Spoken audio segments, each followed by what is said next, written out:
Good morning to just about everybody in the Western Hemisphere, and good afternoon and good evening to my viewers in Europe, and good very early morning to folks in the Pacific Rim. And thank you very much for joining me here on The Angry Astronaut. Yeah, go for launch. Thank you, Marina. Really do appreciate you joining us from Ukraine, and all the best to you and your countrymen. So, I hope everybody's doing well today. Please let me know where you're joining me from. I know that I think 40, 50 people were waiting right before I signed on, something along those lines.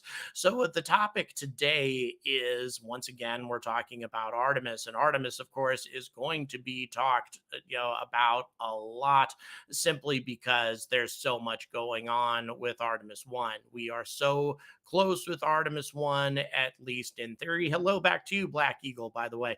And yeah, I mean, we're less than 2 months away, at least in theory. And a launch date was rolled out. I don't know how official it was, but it was in a Florida periodical that's pretty well connected with the Cape. And they're talking August 29th, no sooner than August 29th.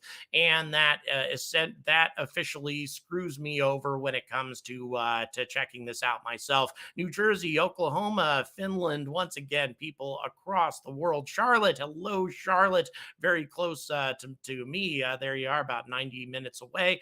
Germany, thank you so much for joining me. Spain, once again, fantastic to have you folks here as well. Indianapolis, a city I've never visited, actually. I really need to get to Indianapolis at some point. It wasn't that long ago. Sacramento, California. My daughter, her boyfriend actually is from Sacramento. She's going to be there not too long from now, actually. And yes, very hot in the UK at the moment. Everybody be careful there. I'm well aware that a lot of you don't have proper central air there, or even window air conditioning units in some cases, which means that this could be a very dangerous time for some of you. Also, please check in on the pensioners in your area, because that heat wave in Paris killed thousands of people, and the vast majority of them were the elderly who didn't have anybody to look in on them.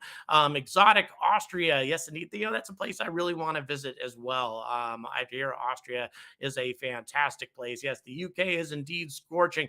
I've never been to the UK in the summertime. Actually, I only go in the fall or in the spring.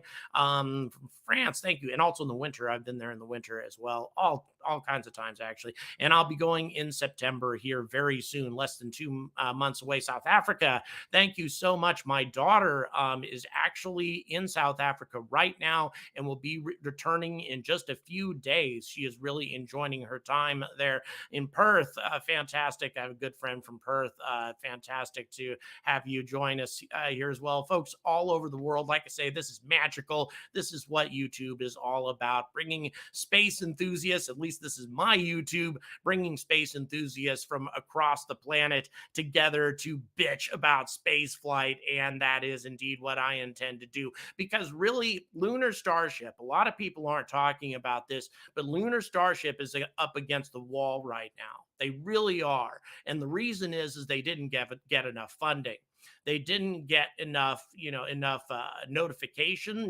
NASA puts that contract out for HLS just a few years before they're going to need it. For God's sake, 2024 was never a doable time, not even close. There's no way that was going to be possible. Everybody put their bids in, and then when they put their bids in spite of the fact that HLS was going to require tremendous funding in order to get it ready in time, guess what? Not enough money from Congress, not even close, which is why they had to go with Starship. One of the main reasons, because Elon lowballed the price quite a bit, putting in tons of his own money into the bid in order to win it. Good for him. I'm glad that he did it. And so at least we have one viable competitor for HLS. But Lunar Starship could not be we could not have asked for a more complicated solution for HLS than with Lunar Starship. And let me explain why. Lunar Starship, as I've talked about a number of times in the past, requires not only that we're sending a vehicle out to cislunar space that's capable of landing on the moon moon. But in addition to that, you're also sending out something that's capable, that's going to have to be refueled many times in LEO and is going to have to return to LEO in order to be reused. That's all very complicated from a logistic standpoint. My take on the fire in Starship is they were doing a flow test, as they do a lot of those, but they were doing a spin up with all 33 engines. This is according to Elon. They were spinning up all 33 engines simultaneously during this engine test. There was not supposed to be an ignition of any kind, but apparently there was some sort of spark, which easily could have happened. And he said, there's a lot of complication in those engines. They're very sophisticated. And he said the mistake that they made, this again is according to Elon, is they tried to spin up all 33 engines simultaneously, which at this early stage was a very dangerous thing to do. And they probably had one malfunction, one spark in one of those engines with all of that mixed methane and oxygen in the vicinity, and kaboom, it was the equivalent force of a backpack type explosive, the type of things that terrorists use. That's about as powerful as it was. And as a result, I would be very shocked if it didn't do some sort of damage to the engines and to everything else in the vicinity. And also, I read some testimonials from people who live in South Padre Island, people who are just sitting at home on the sofa watching TV, and they heard this blast. They felt it actually physically impact their house. Keep in mind, this is 8 to 10 kilometers away, and they thought that a vehicle had crashed into their house. That's how loud, and that's what the shock wave was like with this explosion. Like, I think SpaceX got off easy. I think they got lucky. And I hope that they learned from this experience that they need to be really, really careful. Shouldn't they have tested with LN2 instead? I think that there was nitrogen involved in the test, but there was Elon described it as a fuel air explosion involving the methane and the oxygen. So apparently that they were trying a flow test with all of the gases involved, as in terms of all of the specifics. Not sure. All I'm doing is mostly quoting what Elon had to say about the issue. And spinning up all 33 engines, he said, was a mistake, and they're not going to try to do that again until they've had a chance to more thoroughly test the engines. Artemis is about to make human presence in both lunar orbit and the moon, Mars, and beyond. I really wish it to happen this way. I agree, Marina. Artemis, there's a lot of good things about it. It may not be the best plan in the world, but it has a lot of potential if we just invest what is necessary in order to, make it happen. And it's going to take more than what we currently have. I have a recorded video coming out shortly after this live stream in conjunction with it that's going to explain why SLS is still in the game, why Administrator Nelson says that SLS is still important, why it's still necessary, and when is Starship going to take over? When is SLS going to get phased out, and when is Starship going to take back over? And how do we work all of that together? So all of these things are going to be in that recorded episode. But what we're talking about here is the challenge that Lunar Starship has to overcome, and on top of that, what's required, what happens if it doesn't make it. So Starship has to not only get to orbit, right? It not only has to accomplish that, it also we have to create a comprehensive life support system that is much more ambitious. Yes, go ahead. Sorry, I have a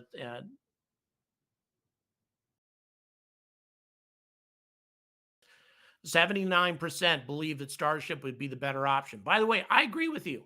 I think that Starship is the better long term solution. Absolutely. But here's the thing, right now, it just isn't. And it's not mature enough yet. It will be. I think that Starship is reusability is an absolute essential. Anybody who watches my channel knows that. I talk about reusability all the time. That is an absolute essential. Refueling in orbit. The whole concept of trying to explore the solar system without refueling in orbit is like going on a long road trip without any gas stations available. Thank you. I appreciate that, Darren. Yeah, you know what? You need to be careful with all this stuff. All of these, super cooled fluids are, and a very dangerous thing to be toying around with.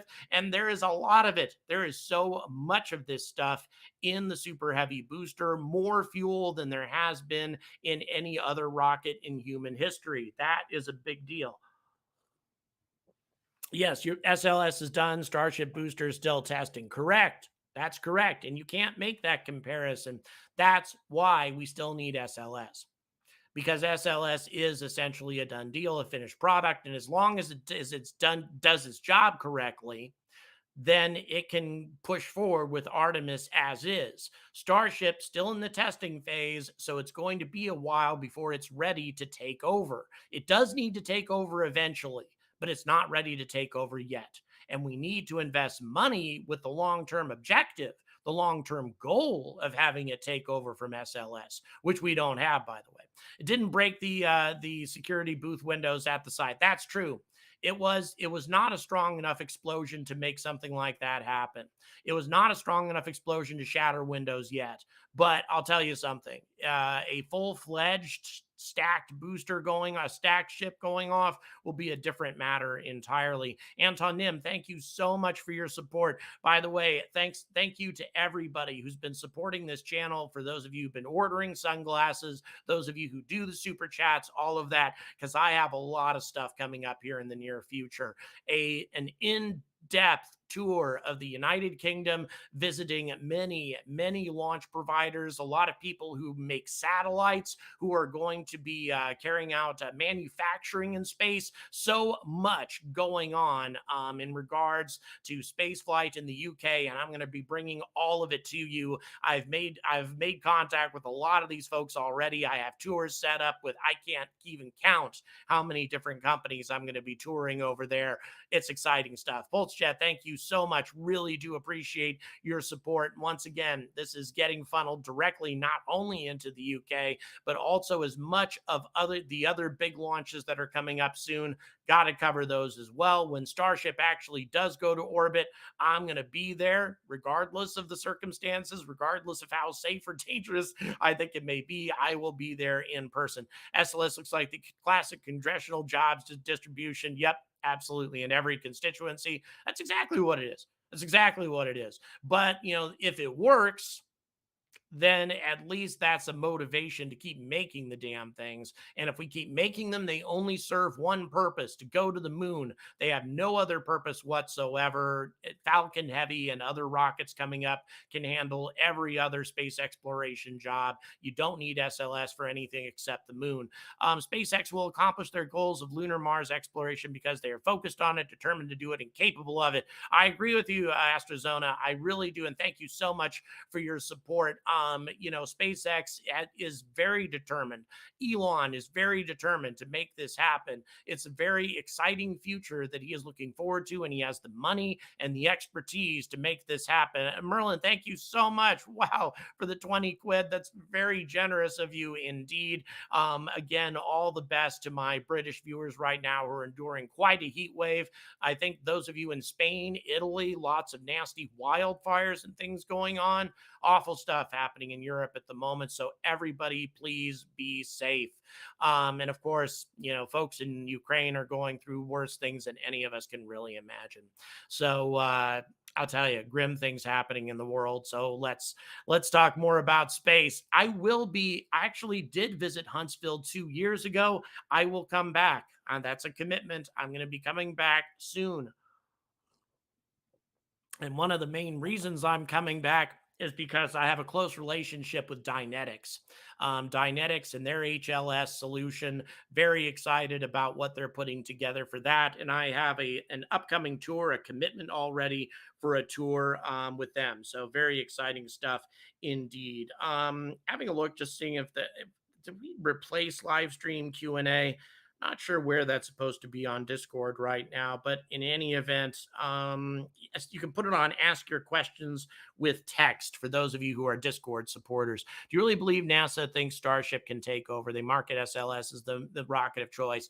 I think some people at NASA believe it, and I think some don't. I think it's a mixed bag over there right now. I think that they have some faith in Starship because if they didn't, if they had zero faith in Starship, they wouldn't have selected Starship for an HLS provider. They cannot complete Artemis 3 without Lunar Starship. So, I really think that they do have some faith in it, but comprehensive faith, no, no. Starship is going to have to do a lot more before NASA is convinced. There's no question about that. In the meantime, yeah, come visit here in Colorado. They're developing a quieter supersonic flyer with NASA. Okay. Absolutely. Excuse me. I have been suffering for the last week from a very nasty respiratory disease of some kind. It hasn't been very pleasant at all. But in fact, pretty much all I've been doing is putting out content and sleeping and trying to get over this. Elon has said he will die on Mars. I believe him 100%. I believe him too. I think he'll get to Mars before the end of his lifetime. I'm totally in favor of that. So again, back to Lunar Starship. What happens if it isn't ready? We do need to address that. If Lunar Starship isn't prepared by 2025, by the time Artemis 3 rolls around, there is no other HLS provider that's been set up to replace it. The second choice, the second selection that was authorized by the Senate and funded by the Senate, that's not going to be ready until 2027, 2028 at the earliest. And that will put Artemis in a serious state of jeopardy. All those delays before we actually get boots on the moon is going to be a real problem. NASA should focus on the science, telescopes, exclusively commercial rockets. I agree. I do agree, actually. I think that SLS should be the last rocket that NASA puts together. Foom, thank you so much. I appreciate your support. And yes, I will work hard to get better soon. So yeah, that is the problem, of course, with Lunar Starship. Without it, Artemis 3 is in deep trouble indeed. Lin Yen Chen, thank you so much for the 10 Canadian. Our mutual affection for space colonization. Well, thank you very much. Yes, space colonization is a huge thing for me, even though I don't think I'll personally be involved in it. I do support it 100%. Richard Brown, thank you so much for the 10 quid for the butt tattoo. Yeah, maybe they will get to orbit first. It's possible. Once again, for me, orbit needs to be actually a successful orbital mission. They need to orbit the Earth and then at least attempt to do a reentry in the vicinity of Hawaii or something like that. That's sufficient as far as I'm concerned. Whereas Vulcan, they got a steeper hill to climb. They actually need to successfully deliver Peregrine. That's a tougher job for them. And other people don't realize Starship, Super Heavy are still prototype experimental vehicles, have a long way to go. John, you're right. You're right. They are very early along in the process. SLS is essentially a finished product right now. If it succeeds, that's a big if. But if it succeeds, then it's going to be a reliable rocket that can fling Orion capsules to the moon when we need it to. Yes, go ahead. Sorry, voice in my ear.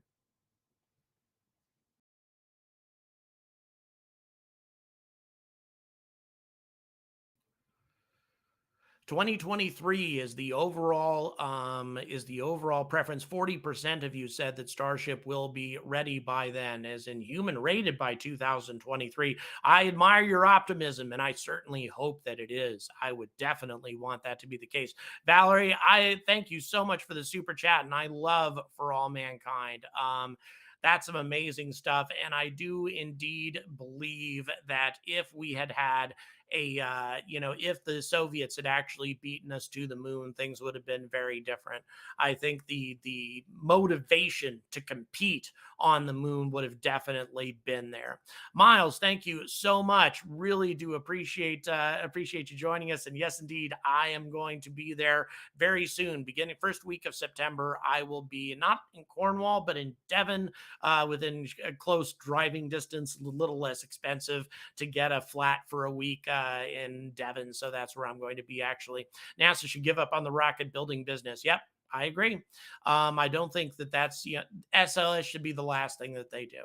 That should be the last rocket they work on. Now, if it works, if it does its job and it does it well, then it may have an important part to play for a while. Until Starship is ready, we're going to need SLS, I believe. But until that time comes, yes, indeed. German Space Force, no. I need to do something about that. There's so many things in Europe that I haven't covered properly. By the way, a trip down to Bavaria may be in my cards as well when I make my trip to the UK.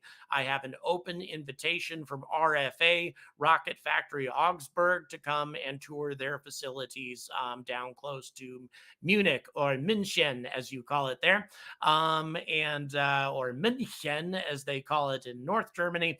But in any event, I hope that happens. That would be a great opportunity. So who knows? Maybe I'll get a chance to do that as well. It's a pretty inexpensive hop over from London to Munich. So we'll see. We'll see. Polaris Dawn awaits Starship. I think SpaceX would do their best to get Starship ready. Yes, I agree. There's so many things that SpaceX needs with Starship, but one of the first things that they need is the deployment of Starlink. That is a huge thing that they need Starship for. But once again, Starship is not required. Let's build the Enterprise. I like that. Yes, absolutely. Let's do that. I like that solution. But yeah, Starship is needed for the deployment of Starlink more than anything else right now. The Starlink version 2 satellites cannot be deployed by Falcon 9. Elon has gone all in on Starship when it comes to Starlink, but deploying Starlinks with Starship is very different than getting Starship all the way to the moon and carrying human beings down to the surface of the moon.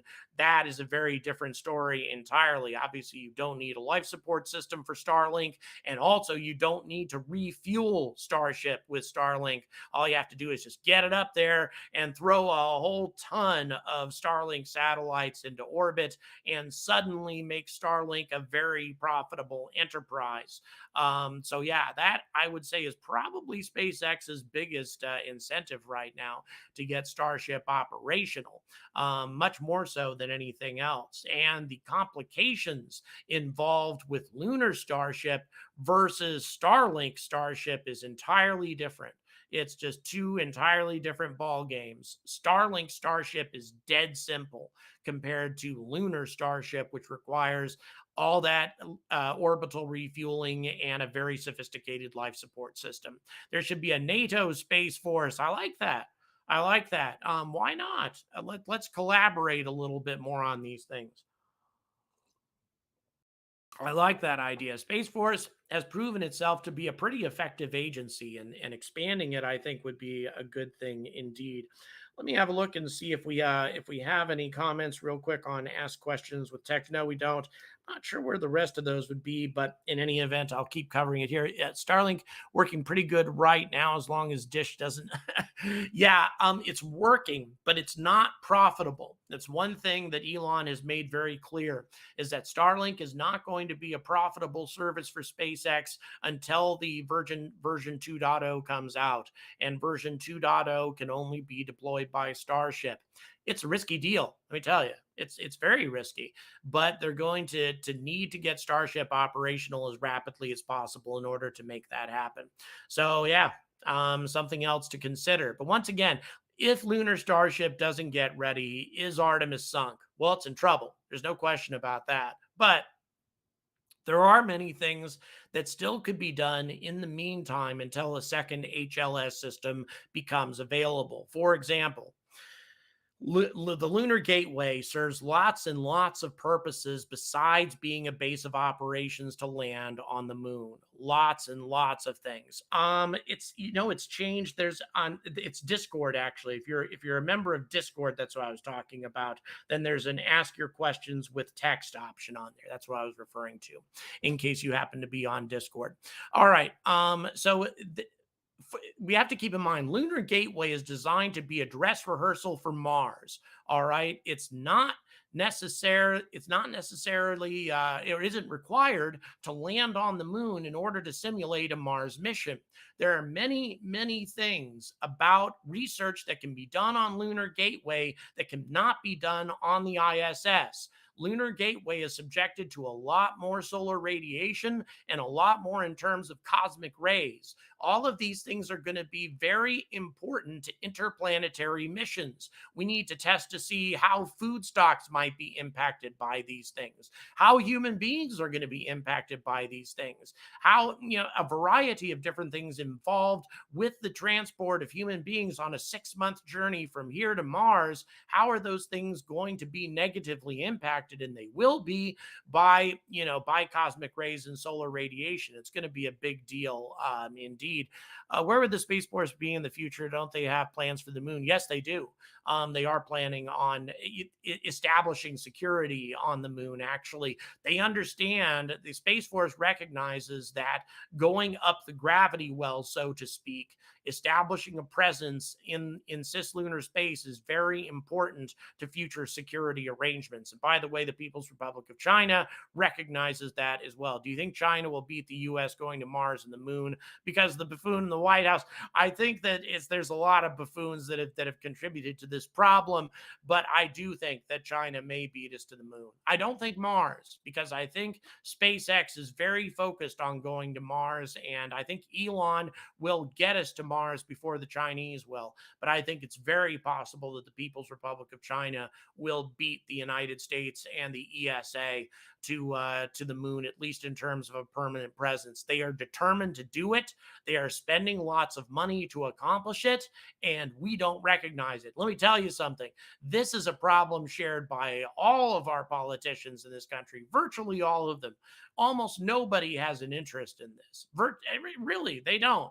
If you talk about, the for example, the NASA committee in Congress, the various committees that have approved budgetary considerations and budgets for NASA during the Trump administration and during the Biden administration, they always gave too much money to SLS and not enough money to anything else. It's frustrating. It drives me insane. And that's a problem that's been shared by virtually all of our politicians. Very few of them get it. Very few of them understand.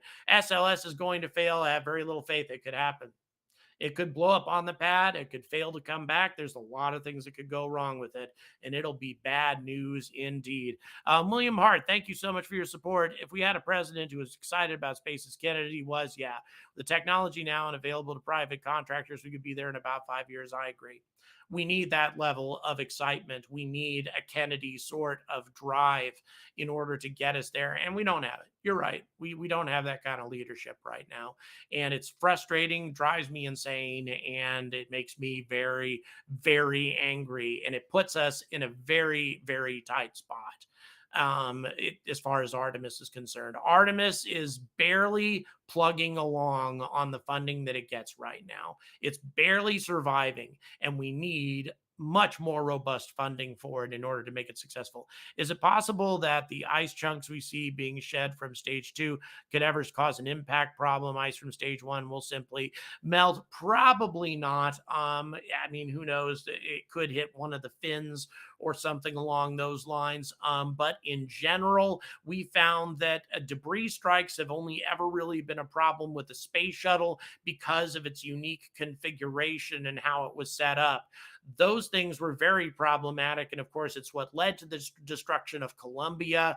Hopefully, that's not going to be as much of an issue with a rocket like Starship or indeed SLS. We got to stay angry. You will indeed at the end. We're actually only about a minute away from wrapping up. So let me go ahead and, oh, thank you so much, Popsy, for your support. NASA and Russia signed a space station deal. Yes, they did. And actually, the first female cosmonaut in some time is going up as a result of that. I'm very excited about that. Zap Apple, thank you. As long as we have people, we can create methane anywhere in the solar system by using a system called anaerobic digestion. Yeah, that's a good point. Thank you. And thank you for sending the link. I will check that out. So, once again, to review, Lunar Starship has big obstacles to overcome. It has to get to orbit. It has to have an effective life support system. It has to be able to refuel. So many really difficult technological barriers exist, and only 3 years to resolve it. It could be very challenging. But at the same time, if it isn't ready yet, there are other alternatives that exist that can be done with Lunar Gateway and other missions within the Artemis framework to keep this program going until Lunar Starship actually is ready. But at the same time, if anybody can get something ready in 3 years, it's definitely SpaceX. So until they have Lunar Starship ready for a successful landing on the moon, and after half a century, we do return to our natural satellite, I urge all of you to stay angry about space.